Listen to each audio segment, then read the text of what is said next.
ఈ వార్త నిజంగా మంగళగిరి నగర ప్రాంత ప్రజానీకానికి ఊరట కలిగించేదని చెప్పాలి.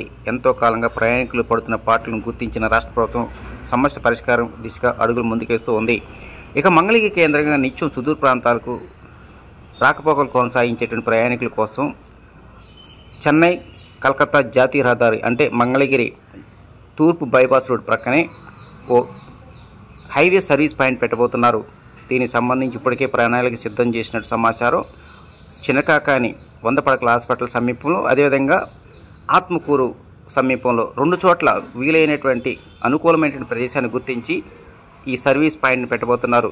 ఇక్కడి నుంచి అర్ధరాత్రి సమయంలో కావచ్చు, ఎప్పుడైనా సరే మంగళగిరి నగరంలో రాకుండానే అటు చెన్నై నుంచి కానీ హైదరాబాద్ నుంచి వచ్చే ప్రయాణికులు మాత్రం అక్కడే దిగి అక్కడి నుంచి సర్వీస్ ఆటోల ద్వారా నగరం లోపలికి ప్రవేశించే అవకాశాలు ఎక్కువగా ఉన్నాయి.